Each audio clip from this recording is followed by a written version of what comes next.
Put a 1 in the chat if you think we should change the divorce laws. I think if we started disincentivizing women to leave their husbands, we'd have less alimony, broken homes, and single mothers on the market right now. I got to bring it from the Modern King. Let's get straight into it. However, in an effort to be sustainable, reduce, reuse, recycle per se, I'm thinking that we take all men to Alcatraz Island, and they are not allowed to leave until they take a lesson on how to revert their internalized misogyny, and only until they've passed a test that we women decide, are they allowed to leave Alcatraz Island? Let me know what you think. I think it could be great. It's a horrible idea. And then as soon as the next world war comes around, they're like, why are all these men so feminine? Bro, I'm telling y'all, feminism just gets thrown out the window once turmoil comes in a country, bro. It's crazy. I'm almost going to bet you're going to say, I'm a single mom. I'm a single mom of 3, okay? Good Lord.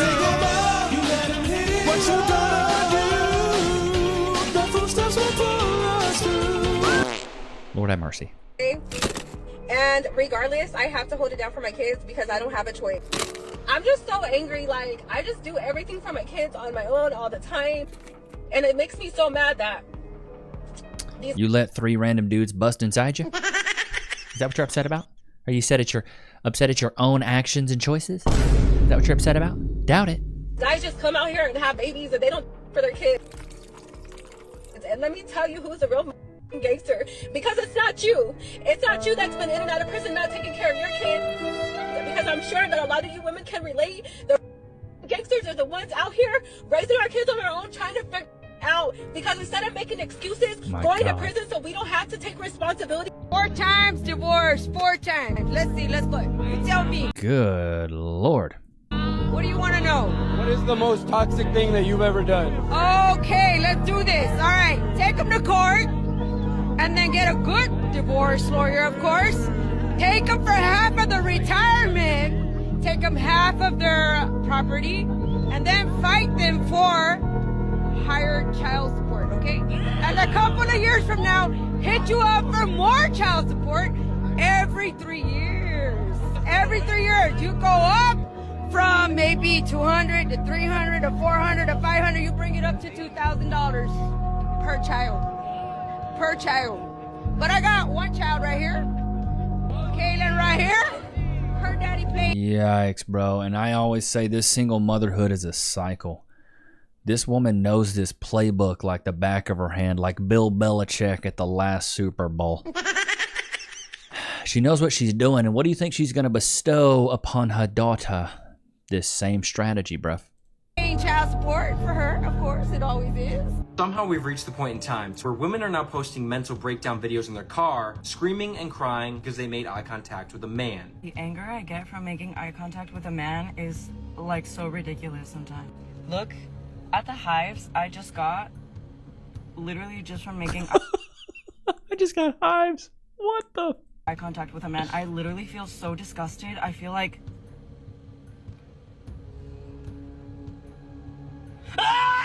Don't look at me!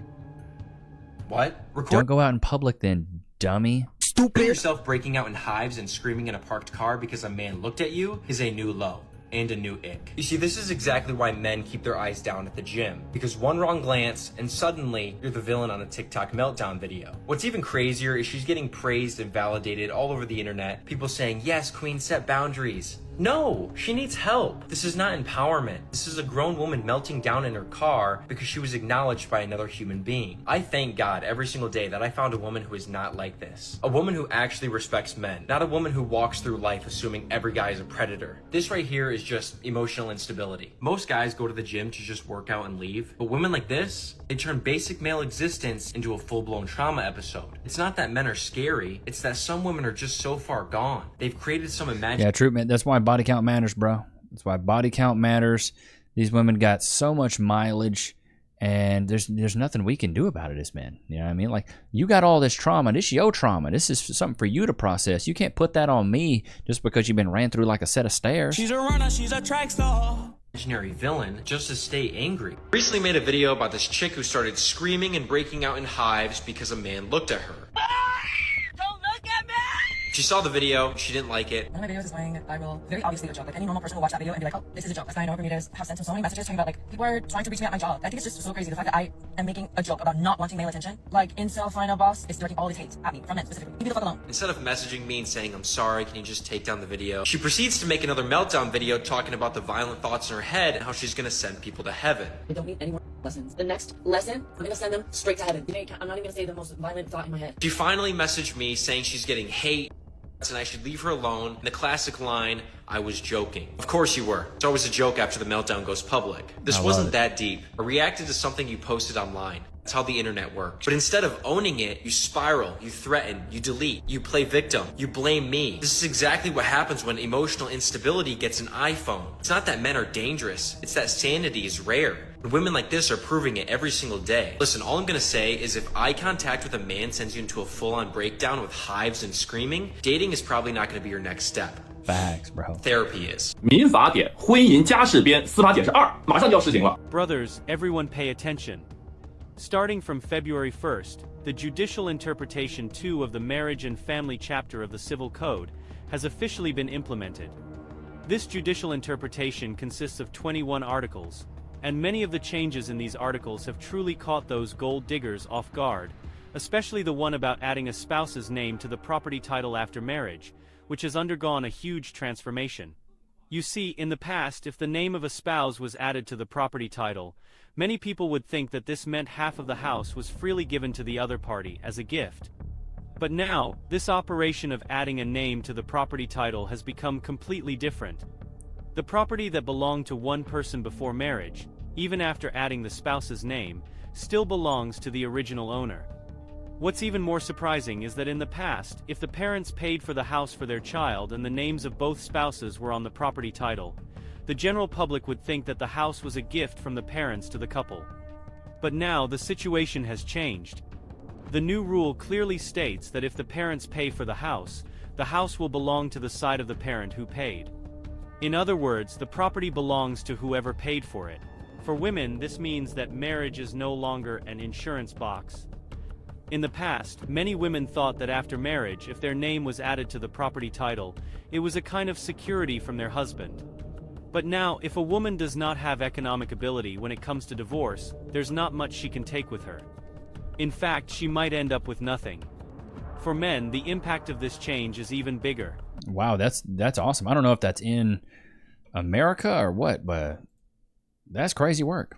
I didn't know. Lifestyle because me and you are no longer together. And I just feel like if you put me in this space and that was under your budget then, what's the difference now? You know what I mean? You were my girlfriend, I was you. But see, what he did was this though. He gave you the upgrade, but part of that upgrade is because you're with me. Yeah. You understand? Bro, the level of entitlement to think that you can break up with a dude and he still has to pay your bills is crazy to me.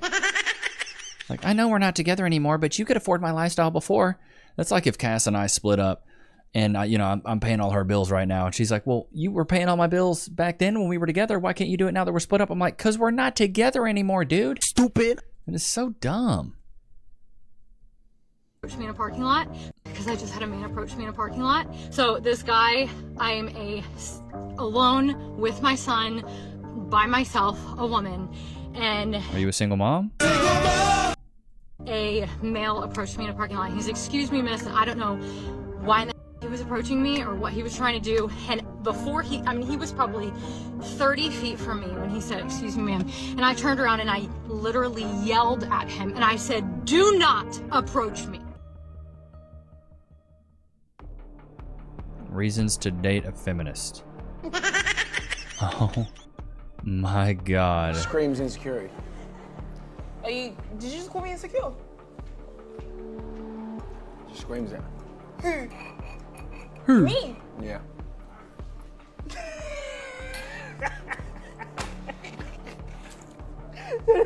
you just call me insecure? What's wrong with you? The way you're acting has to be. You think I'm insecure? I don't give a f about who you're coming into restaurants in IB with. I don't care. You could be insecure. Nala. Yeah, because why you're acting like how you are. Turn around. Oh my God. No, I can't watch that. Anyways, guys, restaurants closed. Restaurants closed. Restaurants closed. Restaurants. No, but wait. Restaurants closed. Hey, we're all here right now today. Yeah? Restaurants closed. We're all here right now today, so I want to know. He said I'm an insecure big back brisket. You serious? A big back brisket bee. I love it. That's a good one. Ain't that right? That's a good one. I like that one. Ain't that right, Loki? I've fallen at work and been injured. Oh, wait. I should call my lawyer. I'm John Morgan of Morgan & Morgan. Hey, John Morgan of Morgan & Morgan. It's Levi Nichs of YouTube. Can I get some cash, please? Morgan & Morgan & Morgan & Morgan & Morgan & Morgan & Morgan & Morgan & Morgan & Morgan. Did you know that your injury could be worth millions of dollars? Morgan & Morgan is the largest injury law firm in America, and they've recovered over $20 billion for their clients. $20 billion? That's a lot of cash. The insurance companies tried to lowball me, but Morgan & Morgan was able to take my pain and suffering and turn it into cold, hard cash. It's almost a good thing I was injured. But wait. How much is Morgan & Morgan gonna cost me? You never owe them legal fees unless they're successful. So it's completely free unless you win? Yeah. Hiring a lawyer? That sounds like really difficult. It's actually super easy. You can just go to their website, and in a couple clicks, you can find out if you have a case. And you can literally do it from your smartphone. And remember, there is only one Morgan & Morgan. Wait, but it's two names though. How is it? Give me the script. Oh, both their last names. Okay, I get it. Okay, roll it. You can start your claim today by going to forthepeople.com/Levi, found in the description below. So if you're injured, you can trust Morgan & Morgan. Y'all know what time it is. Can we get some freeze in the chat, please? Wait. Free? I'll be saying Loki free and he'd be knowing. So I had to switch it up on him. He's a smart cookie, man. Such a little smart cookie, bruv. Get in there, buddy. Enjoy it now. Enjoy it. You deserve it. You've worked so hard. You have just worked so hard for this family. Laying there on your couch. How many dogs you know got their own couch, bro? Come on. This kid is so spoiled. Let's be real. It's not a slave. That's a basic adult chore. I wonder what's being compared to slavery. It must be absolutely dreadful. Really, buddy? Really? Then why don't you do it? Why don't men do it? Do what? I mean, this must be absolutely awful. Why can't men do the dishes? Why can't they cook? Why can't they do laundry if it's just a basic adult chore? Really? This needs to be explained? That in our modern world, those actually do constitute basic human chores that responsible individuals, and not just adults, do on a daily basis. Take care of themselves, their household, their clothes, their dishes. This is amazing. Then why don't you guys do it? Why do you need a woman to do it for you? Well, that really drove the point home, didn't it? Yes, indeed. But probably a lot more men would be willing to help out around the house if they weren't told that they were doing it wrong when they did it. But probably don't want to discuss that now, do we? Why are men not as interested or as obsessed with us anymore? Obsessed is crazy word. I get this question a lot, and I wouldn't say that men have stopped being interested. What I think is, we've had our perspective and our priorities reset. In the past, men chasing behind women they probably couldn't even maintain was a badge of honor. The applied pressure culture was a real thing. We were told our identity was wrapped up in who we were able to conquer. That's how it used to be. And I believe women by majority standardized that as this is what it should be. Whereas now, priority number one for a lot of men is to consider our purpose, our peace, and our pockets before prioritizing you. It's almost like that viral video where that man is sitting down eating and it's like single man meal is $16 and a peaceful dinner. Then it says relationship meal is like $85 and trying my best to avoid an argument. There's humor in that, but there's also some honesty. And I think a side effect of men prioritizing those things is that by doing so, we've unconsciously unlocked the clarity that says I still want and desire a woman, but if she comes in and compromises my peace, my purpose, or my pockets, then I don't even want to waste my time. And I don't think women know how to handle that disillusion. But it's not because men aren't interested. It's just that we're no longer more interested in you than we are our purpose, peace, and our pockets. If you were to enter his life right now and contribute to those things, he's not going anywhere. But if you compromise any of those things, he'll peep it from a mile away and he will not be interested. Hey, I applaud that guy. Peace, his purpose, and his pockets. Watch out for those, chat. Make sure you be watching out for those. let's be realistic, Samuel. It's about value. Yeah, and your value. Chat, let me know. Would you date a woman that has 2 kids? How about no? Let me know in the comments. Personally, for me, it's a no. You was low. Oh, wow. And how do you know that? You're not Because sure you're 5'4" and 200 pounds. Big back, big back. Okay. And 37 years old with 2 kids. That's how I know. In Kentucky. In Kentucky. What's out there? Okay. That's your opinion. It's not my opinion. That's the facts. You never seen my body before, so you. I don't have to see your body. I know you're 5'4" and almost 200 pounds with 2 kids in Kentucky. And I see your picture. You just say. And I'm listening to how you talk. And I'm listening to your energy. I'm listening to your tone. I'm listening to your relationships. See, what it is, you ladies don't like when somebody is this direct with you. Honest. I got no dog in this fight. I had a woman on here earlier and I told her she was absolutely gorgeous. Mm-hmm. I ain't trying to screw you. You ain't giving me no money. What am I getting out of this? Nothing. So why do I have to lie? See, that's my almost entire philosophy when it comes to this channel. Why do I have to lie? I got no dog in the fight of your relationship. I'm here to help. I think if most men and most women just knew the cold, hard truth, they would get a lot further in life. This is why I say women tell each other women tell each other comfortable lies and men tell each other uncomfortable truths. The comfortable lies actually keep you in a bubble of delusion, and it actually hurts you way more than it helps you. As opposed to men, we tell each other uncomfortable truths. You may not want to hear it, but it's going to help you in the long run. So ladies, when it comes to your friends and stuff like that, and the girls that gas you up and fire you up, like, yes, girl, yes, know your worth. Don't settle. Those women are actually hurting you. They're not helping you at all. Chat, put a 1 in the chat if you agree. When you lie to someone, it's a lie. It doesn't matter if you're lying to, not hurt their ego, or you're lying to be nice. It's still a lie. It's deceitful. That deceit does not help anyone. As far as us men go, we check that stuff. We don't lie to each other. If one of my close buddies, or even you guys, I've had some consultations, some one-on-one consultations, they ask me straight up questions, I give them a straight up answer. And sometimes I'm like, hey man, this may seem a little rude. I'm not trying to be rude, but what I'm about to say is going to be harsh. But almost all the time, the men thank me. They're like, dude, Levi, I appreciate you, man. I needed this wake-up call. I needed this reality check. You think women are seeking that stuff out? No. How about no? Women aren't seeking out. Women go to therapy to get gassed up on how awesome they are. That's why they have therapists for 5 years. Me and my therapist are just super tight. We're besties. That's not a good thing. That means your therapist is not doing their job. Chat, put a 1 in the chat if you agree. You should go to therapy for like 6 months to a year and be done with therapy. The point of therapy is to get over it and not go back to therapy. A lot of modern women go to therapy and it's a personality trait. They're like, I go to therapy. You look dumb. You stupid. You shouldn't go to therapy that long. If you've gone to therapy for 5 years with the same person, that person's not helping you get over anything. They're keeping you in that same victim mentality. They're not helping you, they're hurting you. Go get a different therapist.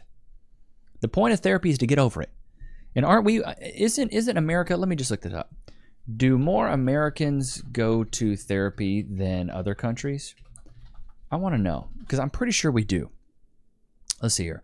While the United States does not have a relatively high rate of therapy usage compared to some other countries, it's not necessarily the highest globally. And the perception of therapy in the U.S. is also influenced by media portrayal. Media influence, accessibility issues, comparison with other countries. Let's look at this. While the U.S. has a relatively high rate of mental health treatment, some countries like Argentina have a higher number of psychologists per capita, indicating a different cultural approach to mental health. Compared to most other high-income countries, the U.S. has a smaller total supply of mental health workers, with 105 professionals per 100,000 people. Argentina. That's weird. Since 2020, about 30% of American adults have seen a therapist. In 2021, about 42 million people received treatment or counseling for their mental health. About 17% of American teens see a therapist each year. About 20% of working adults experience mental health issues, such as depression or anxiety. 17% of American teens? Good Lord. That's crazy to me. When Cass was a nurse, she'd have patients come in, and they'd be kids talking about, I got PTSD. From what? What do you got PTSD? Were you in war? We got kids being prescribed medication now to treat PTSD, and they're not even 20. Wait till you got to start paying your own bills. I got PTSD the first time I saw that check. Y'all remember the first check you got? Chat, put a 1 in the chat if you remember that first check you got. You got it from Uncle Sam. You might not remember the amount, but you got it, and you're like, you did the math. You're like, oh, I'm getting paid $7.50 an hour. I worked 40 hours. I'm about to make, $357. You know, my math is terrible because I'm dumb. Stupid. You got that check, and it was $150. I'll never forget. I was so hot. I was so mad, bro. I did the math. I was like, man, I'm about to make bank. I'm going to buy some new shoes. I'm going to go out to eat. Bro, that check was half what it was supposed to be. Uncle Sam raked me through the coals, brother. Oh, it was crazy. Loki, you're lucky you ain't got to pay no bills, bro. He's like, just shut up over there. But I hope you guys enjoyed today's episode. Don't forget to like, comment, subscribe. It was good to have you guys out, man. Until next time, peace.